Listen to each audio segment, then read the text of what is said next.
Hello students, my self मोहित मयंक प्रकाश। मैं आपको BSc में जूलॉजी पढ़ाऊंगा। ठीक है। तो कल हमने बीएससी सेकेंड ईयर में जो स्टार्ट किया था सिलेबस के अकॉर्डिंग, वो बेलेनोग्लॉसस शुरू किया था। तो बेलेनोग्लॉसस है क्या, उसके बारे में हमने उसकी क्लासिफिकेशन और हैबिट एंड हैबिटाट ये सब देखे थे। एक्सटर्नल मॉर्फोलॉजी हम उसकी पढ़ रहे थे, जिसमें हमने उसके बॉडी के डिवीजन कितने, उसकी बॉडी कितने पार्ट्स में डिवाइड होती है, ये हमने पढ़ लिया था। ठीक है। तो उसमें हमने तीन पार्ट्स में डिवाइड होती है, जिसमें प्रोबोसिस, कॉलर एंड ट्रंक। तो प्रोबोसिस एंड कॉलर ये हमने कल पढ़ लिए थे। आज जो हम पढ़ेंगे, जो उसका अगला पार्ट है ट्रंक। ट्रंक है क्या, आइए देखते हैं। यह बॉडी का मेन पार्ट है, जो पीछे की ओर क्रमशः टैपरिंग का मतलब होता है पतला, यानी पतला होता जाता है।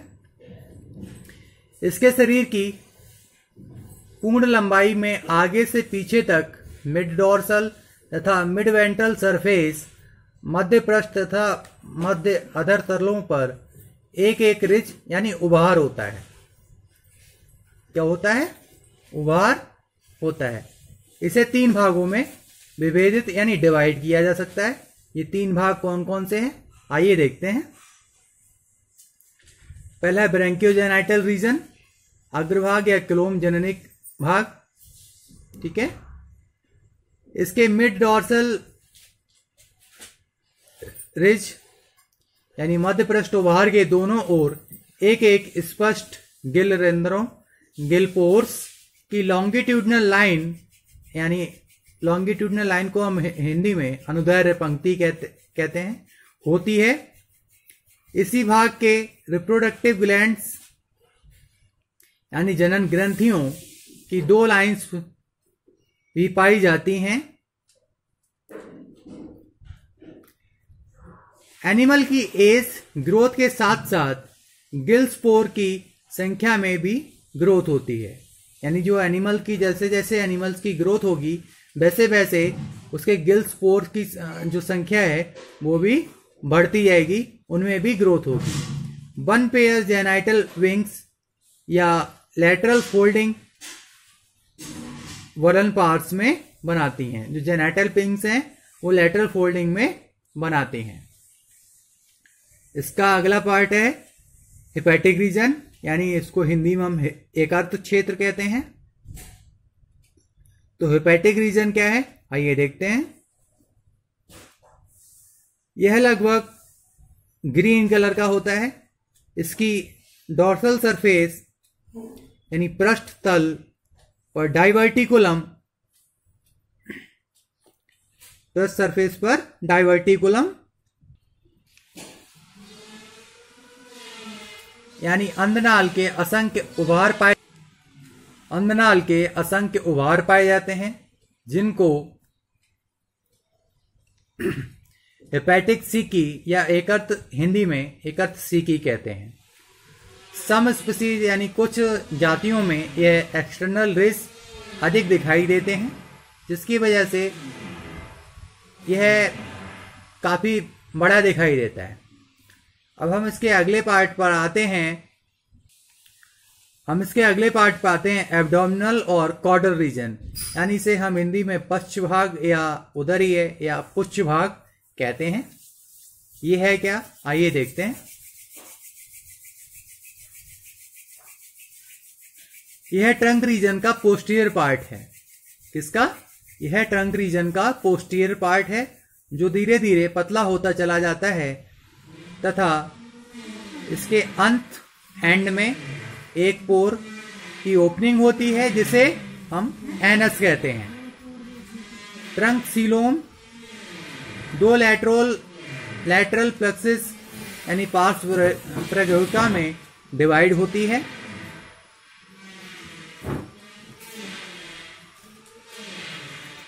अब बात करते हैं हम ट्रंक सीलोम की।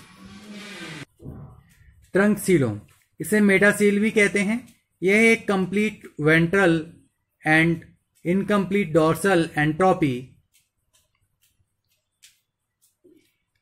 पूर्ण अधर तथा अपूर्ण पृष्ठ अंतर्योजनी द्वारा अलग रहती है। रिप्रोडक्टिव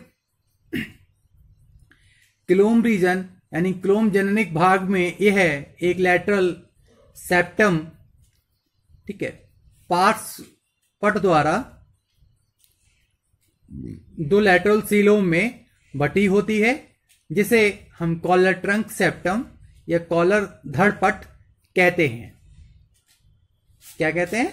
इसे कॉलर ट्रंक सेप्टम या हिंदी में कॉलर धड़ पट कहते हैं।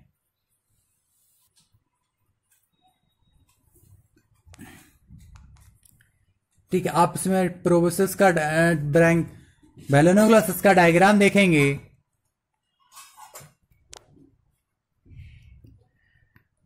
तो इसका हमने जो डायग्राम देखे हैं, पहला हमने जैसे बताया था कि पहला पार्ट हमारा इसकी बॉडी का मेन पार्ट जो प्रोबोसिस है, ठीक है, इसी में माउथ प्रेजेंट होता है। उसके नीचे अगला पार्ट है हमारा कॉलर, ठीक है, और ये हमारा तीसरा जो मेन पार्ट है वो हमारा ट्रंक, जो इसका हमने बताया था आपको कई सारे पार्ट में डिवाइड होता है कि इसमें ब्रैंकियल रीजन, ठीक है, genital wings with genital pores होते हैं, हेपेटिक सीका, हेपेटिक रीजन, और लाइक जो है मिड डॉर्सल रिज, यानी जो दोनों के बीच में मिड डॉर्सल रिज है, जो भार है, जो मिड डॉर्सल रिज में प्रेजेंट है, ठीक है। और लास्ट में हमारी बॉडी के बिल्कुल लास्ट में एंटीरियर में पोस्टीरियर पार्ट पर, ठीक है, एनएस प्रेजेंट होता है। तो the diagram showing on external morphology of बैलोनोग्लोसस।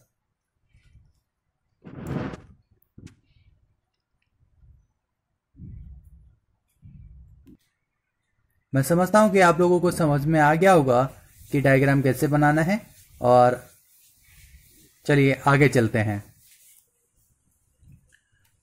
हम इसके एंडोस के अब बात करेंगे। इसके हमारी एक्सटर्नल मॉर्फोलॉजी तो हो गई, अब इंटरनल मॉर्फोलॉजी यानी एंडोस्केलेटन पर बात करते हैं। इसको हिंदी में अंतःकंकाल भी कहते हैं।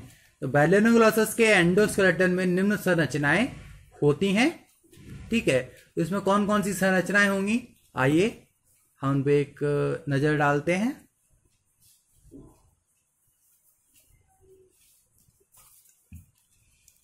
पहली है बकल डाइवर्टिकुलम, ठीक है। कौन सी है? Buccal diverticulum. यह एक अग्रमुखीय प्रोसेस है जो माउथ की रूफ से स्टार्ट होकर प्रोबोसिस के बेस तक फैला रहता है।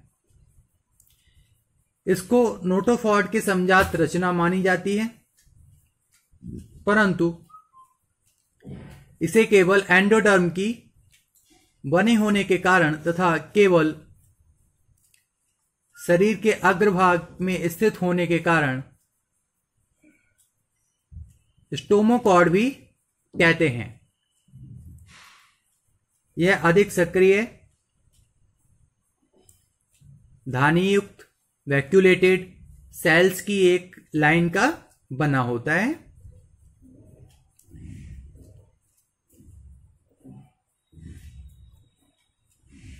ठीक है, अब इसके हम दूसरा पार्ट देखेंगे। दूसरा पार्ट क्या है, दूसरी संरचना कैसी है, वो ब्रैंकियल स्केलेटन है। ब्रैंकियल स्केलेटन क्या है, आइए देखते हैं।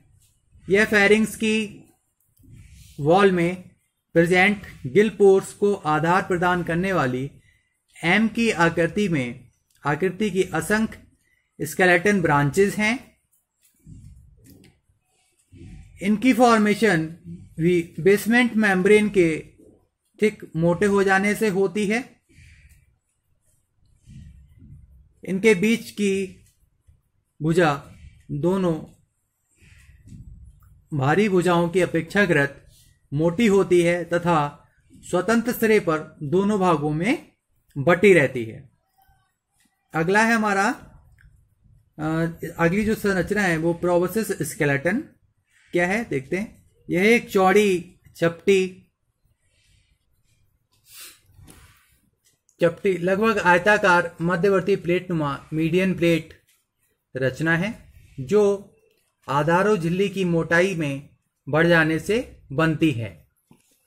किसकी झिल्ली में बन जाती है, यानी बेसमेंट मेम्ब्रेन की मोटाई में बढ़ जाने से बनती है।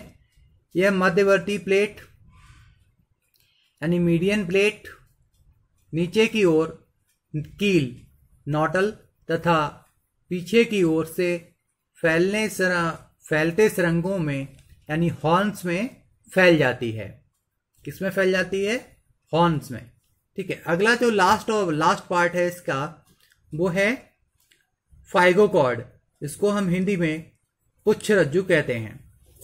तो ट्रंक के पोस्टीरियर मिडिल पार्ट में एक रॉड के समान मोटाई का विकास पाया जाता है जिसे फाइगोकॉर्ड कहते हैं। इसकी सेल्स वैक्यूलेटेड यानी रिक्तका युक्त होती हैं। यह पोस्ट हेपेटिक रीजन को बेस प्रदान करती हैं। किसको बेस प्रदान करती हैं? पोस्ट हेपेटिक रीजन को।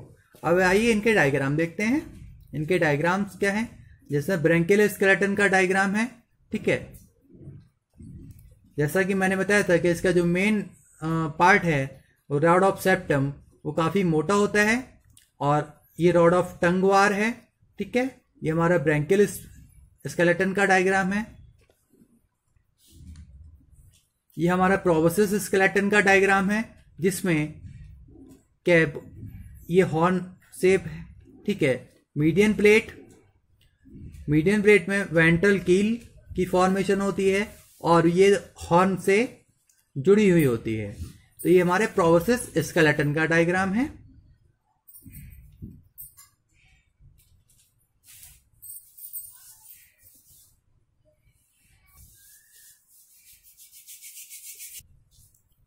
अगला डायग्राम हमारा फाइगोकॉर्ड का है। जो फाइगोकॉर्ड आज इसमें देखें, ठीक है, ये जो हल्के हल्के पॉइंटेड स्पॉटेड हैं वो फाइगोकॉर्ड हैं और नीचे जो है वो वेंट्रल नर्व है। ठीक है,